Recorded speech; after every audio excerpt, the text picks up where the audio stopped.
like, share, subscribe and hit the bell icon. Hello guys, welcome back to our channel. आज मुझे बहुत सारे friends ने बोला था या फिर मुझे बहुत मेरे ट्विटर हैंडल में बहुत कमेंट्स आए थे कि मैंने लॉकडाउन के टाइम पे इंडिया से कनाडा ट्रैवल किया था। तो मुझे ऐसे बहुत सारे कमेंट्स आए थे या फिर मेल आए थे या फिर एसएमएस आया था कि क्या प्रोसेस होता है ट्रैवल करने का, कौन कैसे ट्रैवल करते हो, उसका ऑफिशियल डॉक्यूमेंटेशन क्या है, इसके लिए एक ये सब प्रोसेस के लिए। तो मैं तो सिर्फ कनाडा आया हूँ, तो मैं सिर्फ कनाडा के बारे में ही बात कर सकता हूँ।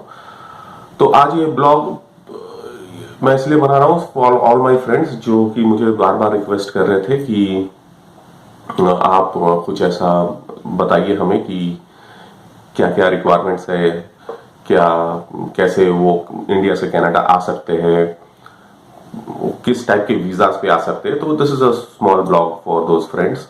इससे पहले ये ट्रैवल और बिकॉज ऑफ दिस कोरोना और ये आप ट्रैवल तभी कीजिए व्हेन इट्स रियली अर्जेंट। ऐसा नहीं है कि आप जस्ट ऐसे ही ट्रैवल कीजिए। अगर हो सके तो ट्रिप को पोस्टपोन अगर हो सकता है तो आप पोस्टपोन कीजिए। I think that will be my first recommendation. मैं अभी इस टाइम पे आपको किसी को नहीं बोलूंगा कि आप आ जाइए Canada. Canada is a good place. Canada is definitely a good place. One question, this is specific for international travel. हाँ, तो मैं ऐसा नहीं बोलूंगा कि आप ट्रैवल कीजिए। अगर उसको पोस्टपोन कर सकते हो तो definitely do postpone. Okay, now the visa requirements. सबसे पहले कनाडा में वीजा कितने टाइप्स के होते हैं। एक होता है PR which is permanent residentship, 5 years के लिए होता है। Second is open work permit, third is close work permit, fourth is student visa और फिफ्थ होता है विजिटर वीजा। विजिटर वीजा में भी डिपेंडेंट वीजा होता है एंड नॉर्मल विजिटर वीजा होता है। तो फर्क ये होता है कि अगर आपके इमीडिएट कोई आपकी स्पाउस अगर या फिर इमीडिएट जो फैमिली मेंबर्स है वो कनाडा में वर्किंग है ऑन अ वर्क परमिट और तो इनको डिपेंडेंट विजिटर वीजा बोला जाता है। और एक होता है जेनरिक विजिटर वीजा जो कि 10 साल के लिए दिया जाता था या फिर उसका क्राइटेरिया ये होता था कि पासपोर्ट का एंड डेट या 10 years which ever is earlier, उतना तक का वीजा होता था। तो वो जो वीजा होता है वो तो उसमें अगर आपके स्पाउस या बेटा या भाई अगर काम कर रहे हैं कनाडा में तो आप पोर्ट ऑफ एंट्री आपको डिपेंडेंट परमिट मिलता है जो कि एक लेटर होता है जहां पे बोला जाता है कि आप फलाने के डिपेंडेंट हो एंड जब तक डिपेंडेंट का वीजा वैलिड है, डिपेंडेंट का परमिट वैलिड है रादर, तब तक आपका ये लेटर वैलिड होता है। अच्छा फ्रेंड्स, तो आप you can travel on almost all the visas right now. PR तो कभी भी लॉकडाउन में भी पीआर एंड सिटीजन्स को तो हमेशा से अलाउड था ट्रैवल करना, तो that was always there. Open work permit holders के लिए और क्लोज वर्क परमिट, अब दोनों में फर्क ये होता है कि ओपन वर्क परमिट आप मतलब या तो आप लेते हो या तो कोई कंपनी स्पॉन्सर करती है, but using open work permit you are not bound to a single company. आप कोई भी कंपनी के लिए जॉब कर सकते हो। क्लोज्ड वर्क परमिट ऐसा है कि एक ही कंपनी से ही वो होता है और वो जो कंपनी आपको वीजा स्पॉन्सर कर रही है वो उसी कंपनी के लिए आप काम कर सकते हो और यू कांट स्विच जॉब्स। तो ओपन वर्क परमिट और क्लोज्ड वर्क परमिट एक्चुअली बंद था ट्रैवलिंग ड्यूरिंग द लॉकडाउन, जो कि अभी खुल गया है। तो इसमें एक क्राइटेरिया है जो कि कभी कभी लोग बोलते हैं कि the visa should be at least 6 months valid, लेकिन ऐसा कुछ नहीं है फ्रेंड्स। मैं जब आया था मेरा वीजा तो अराउंड 5 months रफली वैलिड था, तो आई कुड कम। तो ऐसा कुछ नहीं है क्योंकि आप हमेशा बोल सकते हो कि यू विल गो देयर और वीजा एक्सटेंड करवाओ और वर्क परमिट एक्सटेंड करवा ही सकते हो। तो that's not a big deal. 5-6 months अगर वैलिड हो तो भी आप आ सकते हो। I mean sorry, less than 6 months अगर वैलिड हो आप तो भी आ सकते हो, तो इसमें कोई दिक्कत नहीं है। नाउ कमिंग बैक टू, तो ये हो गया सिटीजन, तो कभी भी आ सकते हैं। सिमिलरली परमानेंट रेसिडेंट को भी एज अ सिटीजन ट्रीट करता है कनाडा गवर्नमेंट, तो दैट वाज ऑलवेज कि आप लॉकडाउन में भी आ सकते हो। सेकंड था open work permit, close work permit, दोनों में अभी ट्रैवल आ सकते हो। Now coming back to the student visas, student visas को भी अलाउड है अभी, लॉकडाउन में नहीं था बट अब दे हैव बीन अलाउड, आप स्टूडेंट वीजा पे भी ट्रैवल कर सकते हो। नाउ कमिंग बैक, और अभी लास्ट जो 6th कैटेगरी बाकी है वो है डिपेंडेंट वीजा। डिपेंडेंट वीजा पे भी आ सकते हो, बट डिपेंडेंट वीजा में आने के लिए अलग से ऑथोराइजेशन लेटर चाहिए होता है। तो मैं नीचे लिंक डाल दूंगा, यहीं पे नीचे कमेंट में आप देख लीजिएगा। वहां पे जाके आपको एक CIC, मतलब जो कि इमिग्रेशन डिपार्टमेंट है कनाडा का, वहां पे एक मेल भेजना पड़ता है। उसका एक टेम्पलेट है, बहुत सीधा टेम्पलेट है, बहुत सिंपल टेम्पलेट है। जब मैंने ईप्शा के लिए लिया था, अप्लाई किया था, तो मुझे भी डर था कि यार मैं तो कभी इमिग्रेशन से मैं डायरेक्ट डील नहीं किया हूँ। नॉर्मली मैं कंपनीज के थ्रू ट्रैवल करता हूँ और द कंपनीज गेट वीजा लेके आती है, तो मैं कभी डायरेक्टली कोई इमिग्रेशन डिपार्टमेंट से बात नहीं किया हूँ, ना थ्रू मेल या कुछ। तो मैं भी थोड़ा सा नर्वस था कि I don't know, may be कुछ स्पेसिफिक लैंग्वेज या होता है ना, कुछ स्पेशल टर्म्स यूज करना पड़ता है। तो but it was a very simple mail और एक ही मेल में आ गया था। हाँ, वो लोग बोलते हैं 5 वर्किंग डेज या 10 वर्किंग डेज, नहीं, वो नहीं होता है। It takes a bit longer, around 6 weeks लेते हैं, लेकिन वो आ जाता है। तो वो ऑथोराइजेशन लेटर है कि अच्छा, ऑथोराइजेशन लेटर क्यों लगता है मैं बाद में बोलता हूं। अब जो नॉर्मल टूरिज्म के पर्पज से विजिटर वीजा लाए थे, they are not allowed at all. एक इंटरप्शन मैं यहाँ पे करना चाहूंगी। एक क्वेश्चन है कि सबका अलाउ हो जाता है dependent visa, not for tourist purpose, लेकिन डिपेंडेंट वीजा जिनका है, क्या सबका अलाउ हो जाता है या कुछ क्राइटेरिया वो लोग अपने हिसाब से चेक करते हैं? देखिए, देखो, that's a very good question, क्योंकि ये मेरा भी इसमें था। अब वो जो मेल आप करते हो CIC में, उसमें जो मैंने देखा था लिंक में, मुझे ऐसा कुछ नहीं लगा कि रिजेक्ट हो सकता है। बट हाँ, मैंने कुछ फ्रेंड्स का सुना था, रिजेक्ट हुआ था 2-3 बार, but they kept on sending. मतलब आई हर्ड ऑफ समबडी जो कि 5 बार रिप्लाई भेजा था, first 4 times rejected, 5th time approve हो गया था।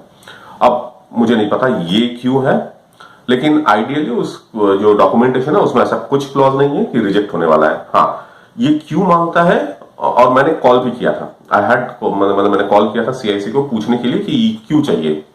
तो तब उन्होंने बताया कि जो विजिटर वीजा वो लोग इशू करते हैं, तो they don't discriminate between dependent visitor and tourist visitor. ऐसा होता था, पता नहीं, शायद गोइंग फॉरवर्ड चेंज हो जाए ये चीज।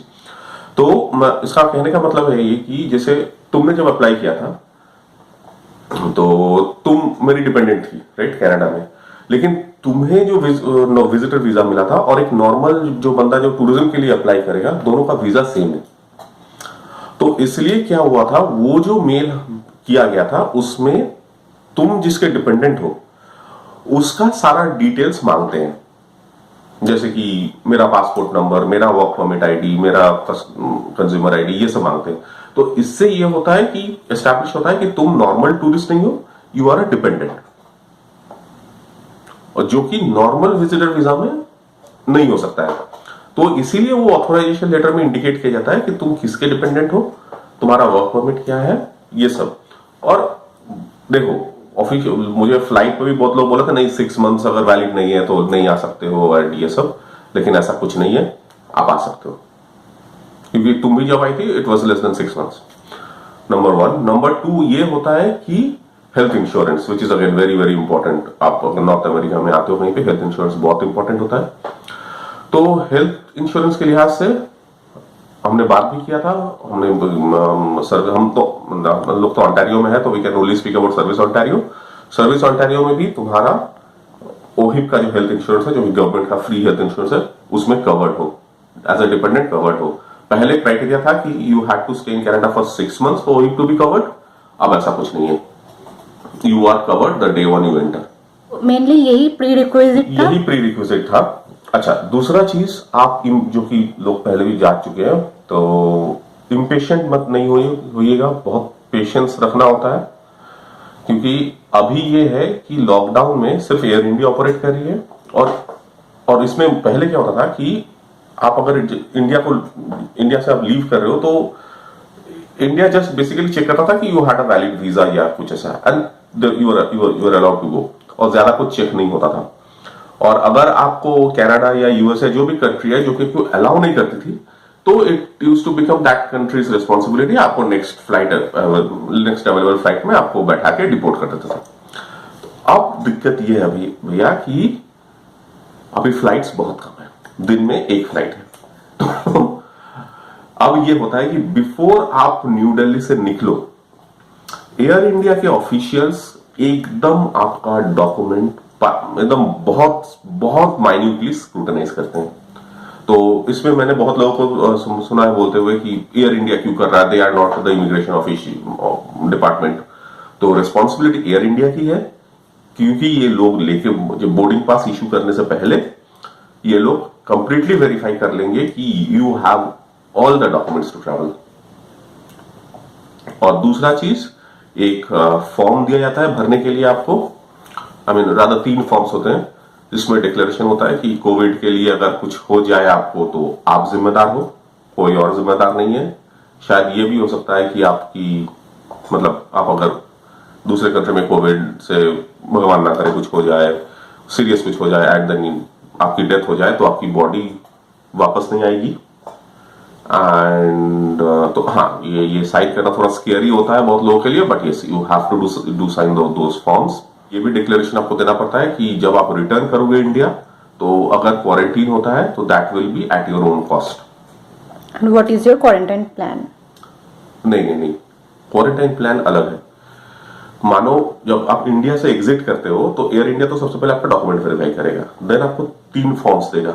उसमें एक फॉर्म में लिखा रहेगा कि आप कोविड टाइम्स में ट्रैवल कर रहे हो तो आप कोविड का रिस्क अंडरस्टैंड कर रहे हो कि नहीं, और पूरा कोविड का रिस्क दिया रहेगा। और उसमें यह भी लिखा रहेगा कि ड्यूरिंग कोविड अगर आप कनाडा में या फिर कोई भी कंट्री में, ये फॉर्म्स बेसिकली आपको इंटरनेशनल एयरपोर्ट में घुसने से पहले फिलअप करना पड़ता है। तो अगर आप कोई भी कंट्री में जा रहे हो और आप कोविड से इन्फेक्टेड हो जाते हो एंड बहुत सीरियस हो जाते हो, देन गॉड फॉरबिड अगर आप एक्सपायर कर जाते हो, आपकी बॉडी को ये लोग इंडिया नहीं लाएंगे। या इनफैक्ट ये तो मैक्सिमम कंट्रीज में है, जो कि कोविड इन्फेक्टेड होते, जो कि people who are passing away, उनका बॉडी उनको फैमिलीज को भी नहीं सौंप रहे हैं, they are just cremating it. अच्छा, तो ये है, तो इसके लिए डिक्लेरेशन देना पड़ता है। और सेकेंडली, आप कोई भी कंट्री जाओ, आप तो इंडिया वापस आओगे, जब इंडिया वापस आओगे तब आपको हो सकता है इंस्टीट्यूशनल क्वारंटीन में रखा जाए, और इंस्टीट्यूशनल क्वारंटीन का कॉस्ट आपको खुद से बेयर करना होगा। तो ये 3 फॉर्म है जो आपको इंटरनेशनल एयरपोर्ट में घुसने से पहले आपको भर। तो मेनली अगर समराइज करें तो आप एक बार पॉइंट बता दीजिए, डॉक्यूमेंटेशन पूरा सही होना चाहिए, डॉक्यूमेंटेशन सही होना चाहिए, सीआईसी का अप्रूवल होना चाहिए, हेल्थ इंश्योरेंस, सीआईसी का अप्रूवल होना चाहिए। हेल्थ इंश्योरेंस आप तो यहाँ पे आने के बाद ही आपको मिलेगा, बट हेल्थ इंश्योरेंस आप बाहर से भी परचेज कर सकते हो, जो कि थोड़ा सा कॉस्टली होता है, बट हाँ आपको रहना चाहिए। Due to covid times of travel कर रहे हो, इट्स वेरी इंपॉर्टेंट कि आप ऑलवेज कवर्ड हो हेल्थ इंश्योरेंस। जहाँ पे आप जा रहे हो वहां पे जाके आपका क्या क्वारंटाइन प्लान है, ये भी आपको हैंडी रखना। हाँ, that is one more important thing जो कि मैं भूल गया था, थैंक्स फॉर रिमाइंडिंग मी, कि आप जब कनाडा आ रहे हो तो कनाडा में ऑन्टेरियो में ये सिर्फ है कि आपको 14 दिन कंप्लीट होम आइसोलेशन में रहना है। तो अगर आप रूम शेयर कर रहे हो यहाँ पे, या फिर आपके पास रूम नहीं है, तो आप एयरबीएनबी भी ले सकते हो। एयरबीएनबी में आप बात कर लेना, आप बोल देना कि आप क्वारंटाइन में रहने वाले हो। तो बेसिकली जब आप एयरपोर्ट में जब आप कनाडा में लैंड करते हो, तो ये लोग सिर्फ देखते हैं आपके पास 14 डे क्वारंटीन प्लान है कि नहीं। तो उसमें जो रिक्वायरमेंट होता है कि आप वॉशरूम और आपका जो बेडरूम होता है वो आप ही यूज करोगे और कोई यूज नहीं करेगा। और प्राइमरली दे केयर अबाउट की पीपल ओवर 60-65 हैविंग डायबिटीज, तो ये इन सब के लिए थोड़ा सा डिफिकल्ट हो जाता है, क्योंकि ये तो सबको पता ही है कोविड का क्या इम्पैक्ट है इन पे। तो अपार्ट फ्रॉम दैट बहुत रूल्स बहुत सिंपल है। ऑन्टारियो में आप लैंड करोगे, तो 14 डे आइसोलेशन प्लान आपको वो मांगेंगे, आपको दिखाना पड़ता है। It can be a hotel, it can be Airbnb. अगर आपके फ्रेंड्स हो तो आप बोल सकते हो कि ये लोग आपके जो मेन जो पूछते हैं कि ग्रोसरी का प्लान क्या है, तो ग्रोसरी आप आप कर सकते हो कि आप अगर आपके कोई फ्रेंड्स है यहाँ पे, जैसे मेरे फ्रेंड्स थे, तो मैंने होटल बुक किया था, दे ग्रोसरी सारा उसमें उन्होंने डाल दिया था, जो भी बेसिक लगा। हाँ, लेकिन 14 दिन का ग्रोसरी एक साथ खरीदना इस समवॉट नहीं पॉसिबल नहीं होता है। तो इंस्टाकार्ट बोल के एक यहाँ पे ऐप है, आप उसको यूज कर सकते हो, बहुत सिंपल है, डाउनलोड करके आप ऑर्डर कर सकते हो, तो आपके डोर के सामने कॉन्टैक्टलेस डिलीवरी हो जाएगा, तो आप उसको यूज कर सकते हो।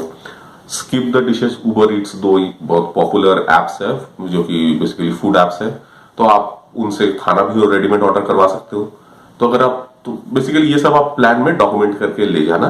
तो यही है बेसिकली प्रीरिक्विजिट्स, सिंपल, और बाकी थोड़ा केस टू केस भी डिपेंड करता है। तो नॉर्मली आपको आपके इंडिया से, तो बहुत अगर समराइज करो, इंडिया से आपके पास पहले वो 3 फॉर्म्स होंगे before you enter the international airport, उसके बाद आपके टिकट्स और ऑथराइजेशन इफ नीडेड वो वेरीफाई होगा, फिर आप फ्लाइट में बोर्ड करोगे, and then when you land in Canada, बाकी सब जो नॉर्मल चेकिंग होता है होगा। अपार्ट फ्रॉम दैट आपका क्वारंटीन प्लान पूछेंगे, और ये सिर्फ ऑन्टारियो का मैं बता रहा हूं क्योंकि मुझे सिर्फ ऑन्टारियो का ही पता है। सो फ्रेंड्स, यही था मेरा जो एक्सपीरियंस है, उससे मैं बोला हूं, और जो भी मुझे फ्रेंड्स या जो टेक्स्ट मैसेज करते हैं उन सब के लिए। तो आप नीचे प्लीज, अगर ये वीडियो अच्छा लगे तो please like, share and subscribe, घंटी प्लीज बजा दीजिएगा ताकि नोटिफिकेशन मिलती रहे आपको। तो अगर फिर भी क्वेश्चंस है कुछ, just let me know in the comments, मैं रिप्लाई कर दूंगा। Bye bye.